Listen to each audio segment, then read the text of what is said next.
Everybody, welcome back to the channel. Thank you very much for tuning back in. Now, on today's video, we are going to be talking about rings and radials and why rings, in my opinion, are outdated. I don't like them. I think they should be scrapped. But we're going to be talking a little bit more detail about why. So, beer, crisp, peanuts, sit back, relax, enjoy the show. Thank you for tuning back in. Now, my good friends on YouTube, if you enjoy what you're watching, give the like button a little tickle, and if you subscribe, it gets you to see more of this content. Now, straight into the video. Rings versus radials. Now, there is an audience of people who think that rings are fantastic, and there are an audience of people who think that they are horrific. I sit on the latter side of the fence. I think they should be taken out of service now. We don't need them anymore. There's no need to have them. Before we get into the reasons why, I'm going to take you on a little trip back in time. So rings weren't always here. We didn't always have them. This was something that was actually introduced in the 11th edition of the BS 7671 wiring regs. In fact, it came out, the first edition came out in the 11th edition of the regs came out in 1943 and Amendment 1 came out in 1945. Now, you'll notice that that was during the Second World War, and there was a reason why. Well, it's not a 100% guaranteed reason, but you can sort of read between the lines and you can make it yourself. It was just because there was a copper shortage, there was a metal shortage. That's literally the only reason. If you take the cross-sectional area of a radial that has to have the same power capacity as a ring, you have to run a thicker cable. If you run a ring in 2.5, it works out as less copper. A ring is less copper than running a thicker gauge radial. So that's the reason that they started introducing rings. It was just a metal shortage. That's all it was. They just needed metal for guns, tanks, ammunition, and all that equipment to keep infrastructure going during the war. In fact, if you go down to, anywhere, if you go down to your local park even, in fact, down in Exeter, if any of my subscribers are down in Exeter, if you go down New North Road, Mill on the Ex pub, turn left, and there's a park just there. The name of it, it's under the Iron Bridge. There's a park there. If you look on the right-hand side, all the railings, they've all been cut. And it was all wartime. They just went along with a huge grinder or whatever it was, and they literally just cut all of them, and it was just for metal. If it wasn't bolted down and it wasn't absolutely critical to infrastructure, they took it to take it away for melting down to turn it into weaponry and whatever they needed during the war. That was mostly why rings were introduced. It was more efficient back then. The thing is, we've moved on now 70 odd years, and we don't, times have changed now. We don't have that shortage of supply anymore. We don't need to do this any longer. In today's world, I don't think we need them. So I've drawn you a simple picture, my beautiful designs here, drawn you a simple picture, a ring and a radial. So a ring, for anybody who doesn't know, is literally where you've got a piece of 2.5, leaves the fuse board, goes around, does all your sockets, and then all it does is it just comes back to the fuse board and creates literally a ring. A radial is the opposite. It just leaves the board and just feeds all of your sockets. It doesn't do that return leg back to the board, okay? Actually, interestingly enough, I had to ring the Fountain of Knowledge, Paul Meenan from the E5 group, actually. I was on the phone to him, and he actually told me 0.007 square inches was what the requirement for cable on a ring had to be, which in new money turns out to be 4.5 millimeters. So when you think two 2.5s make up 5 mil, that's why it's 4.5 mil. Now, in theory, it makes great sense. You can have one big ring, you can have lots and lots of sockets, and you can feed them all off one breaker. Happy days.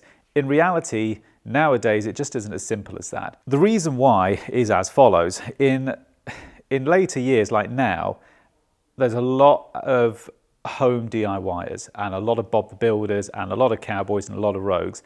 And on a ring, I'll give you an example. Let's say you've got this ring here. Let's say this serves your downstairs sockets, for instance. Well, let's say that Schlepp and Kovac come in and they've been tasked with putting up a stud partition because let's say that's the dining room and that's the living room, right? Let's say that was a nice open plan house and Betty Crocker, she's employed Schlepp and Kovac to come in and put a stud partition right here, okay? So Schlepp comes in, he thinks, do you know what? I know what I'll do. I'm going to take this socket here, and Betty's asked for an extra socket, right? So she's asked for a socket right here, okay? So Schlepp thinks, do you know what? I know what I'm going to do. I'm going to do this. I'm going to go from here to that socket, right? and, well, that cable's just over there. I'm just going to do that, and I'm going to put a junction box under the floor because that's really inconvenient for everybody. And he thinks, he powers it on, and it all works. He thinks, happy days, right? Not quite, because what you've then done is you've created a ring within a ring. And if you go in to test that, your end-to-ends won't pick that up. The only time you'll pick that up, because you do your end-to-end testing here, and you'll get a lovely ring here on all of them. You'll think happy days, right? It's only when you go around and do your testing, you'll realize that these 3 sockets here, the readings just don't add up at all. So there are, and that's just one example that you can have a ring within a ring. But also what could have happened is Schlepp could have come in, and let's say that Betty decided, actually, do you know what? I don't want to have a living room and dining room. I want that to be a bedroom, right? So Schlepp's now come in because she wants a really big bedroom. He's going to put the wall here now. And Schlepp comes in and he thinks, do you know what? I'm just going to do away with that bit of cable. We don't need that. And I'm going to put an extra socket just here. Happy days, right? Well, not quite, because all that's happened then is you've broken the ring. Yes, you know, Schlepp's got, he's got it right. You know, he's got power at all his sockets, lovely jubbly, and he's hopped in his van, he's driven home, and Betty's like, fucking fabulous. However, what's gone wrong is that we've now got 2 radials being fed off a 32 amp fuse, which, you know, you've got 1, 2, 3, 4 sockets on a bit of 2.5 being fed directly off a 32 amp breaker. It's never going to work. It works, but it's not safe. And we see, that's probably the most common one that I see, that arrangement there, where someone has split the ring unknowingly. And they may have done it with the best intentions, but they've actually made it worse than when they arrived, but they just don't realize it. And we see that in today's world. I see that so often. Now, the other reason that I don't like them is also because of the size of the breaker. The 32 amps in this world is a lot for most houses now. When you think that there are still some homes with a 40 amp supply coming into the house, the main cutout fuse is 40 amps. Well, do we really need a 32 amp fuse protecting the living room sockets? Probably not. So I'll draw your attention to my very artistic drawing down here.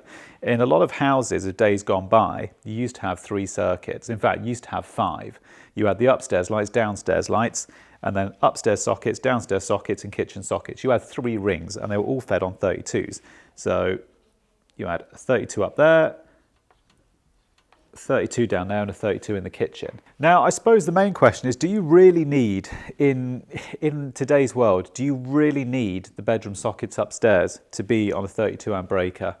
Probably not. In fact, almost 9.5 times out of 10, you won't need that. There is no normal reason that you would need to have a 32 amp ring feeding bedroom sockets, unless it was, say, a really big house or something. But for 95% of houses, it just isn't needed. You could easily put, if the fuse board was down here by the front door, say, you could easily just run a 16 amp radial or a 20 amp radial to go and do your sockets upstairs. Happy days. It doesn't really need to be more than that. Also, I'm just not a lover of putting 32 amp breakers in, because when you think about it, you could put a 32 amp ring in those upstairs sockets. Nothing wrong, you could. And you could hop in your van and drive away and no one could say a thing. But there's nothing wrong with putting a lower size fuse in. You could put a 16 amp fuse in that, and chances are 95% of the time the customer won't even notice. But by putting a lower size breaker in, you're making it safer. Why put things on high breakers? Why? Surely it makes more sense. Put the lowest size breaker that you can get away with that won't cause disruption to the client. Surely that makes more sense. The lower the breaker, the safer you're making the circuit. The faster it will trip if something needs to trip. Surely that makes more sense. So that's my reasoning behind it. Now, people at this point will say, well, what about kitchens? Well, kitchens is a good question. But again, I really don't think we need rings in kitchens anymore, because let's say you put a ring in a kitchen. You could, in days gone by, have put all of the appliances on one circuit in the kitchen. You just put all of them on the same circuit. Your fridge, your freezer, tumble dryer, dishwasher, washing machine, you know, your pasta noodle machine, or God knows what else you've got in your kitchen. You could. But we've moved on a bit since then. Normally, we'll put fridges and freezers. They'll be on their own RCBO. Again, going back to dual RCD boards, RCBOs, you'll put your fridge freezer. That'll be on its own breaker. So if that ring in the kitchen does trip, it won't knock out your fridge and your freezer. And the amount of times we've seen that, me and the camera guy, we've been to houses, customers been away for 3 weeks in, you know, south of France, they've come back, you know, and they've got, you know, all their nice Fortnum and Mason's food all defrosted. It happens because the fridge freezer was on the same circuit as the rest of the kitchen. So I don't see the reason for putting rings in kitchens anymore, because when you think about your fridge freezer, that's separate. Your cooker, that's pretty much separate now. Yes, most slot-in ovens, they are on a 13 amp plug top, so you plug them in.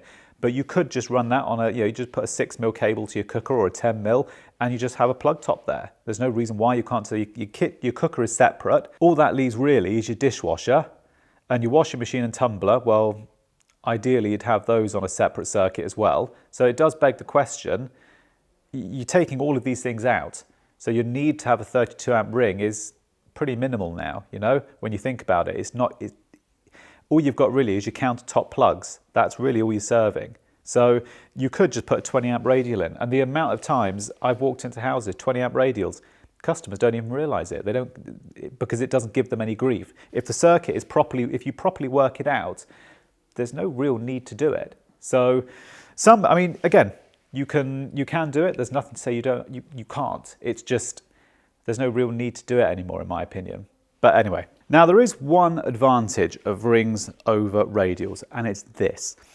Let's say that Betty Crocker wants to have her partition wall moved. She's had the builder in, Schlepp, he's done a bit of a poor job, she's a bit antsy now, so she gets a new builder and a new electrician in. However, previous builder, right, in his haste to put this, Schlepp his name was, by the way, in his haste to put this partition wall up, he damaged this section of cable. He didn't realise it though, because she had quite an old fuse board. Matey Boy offered to put a dual RCD in, and she said no, because she's a follower of the channel, right? Because Matey Boy, he's damaged his cable putting that stud wall in, because he was on job and knock, right? Because that's how it normally works. New electrician came in, Thomas Nagy Limited, and he said, hang on a minute, there's a fault on this He said, hang on a minute, there's a fault on this cable. The one great advantage of this is that you can take that piece of cable out and downgrade that breaker to a 20. You are within your rights to do that, and you still get power to all of your sockets, but this time it's perfectly compliant. Now on a radial, let's say that was a house. Let's say this is a really crap drawing, but let's say that was the house, and let's say that piece of cable there was damaged. Well, the only way you're going to energize those two sockets is to either run a new piece of cable from the fuse board. I don't know what this square outside is. That was supposed to be the house, but it didn't really work. But the point is, the only way you're going to energize those two sockets is by running a new cable in, or you repair this damaged piece here. That's the only way you're going to repair them. With a ring, it does give you a little bit of flexibility, but that is literally the only advantage, in my opinion, that a ring gives you over a radial. Now, this video was a suggestion from one of the subscribers. So if there is a particular video that you want me to explore on a Friday, if there's a topic you want my opinion on or something you want me to explore, put it down below. In fact, put all your feedback down below. Good, bad, indifferent, hate, put it all below, I don't care. And yeah, let me know if there's a particular topic you want me to explore. But for the time being, rings, I'm afraid, in my opinion, unless you've got a really big house, they're out. Thank you very much for watching. We appreciate it. See you Monday. Get to hit like, and if you subscribe, it gets you to. So I can't do it. I just can't do it. To give it a like, and if you subscribe, it gets you to. And if you subscribe, it gets. Yeah, just going to do that again. We'll keep going. Now, my YouTube community, if you do like what you're seeing, oh, I can't say that word. Okay, right, we'll go again.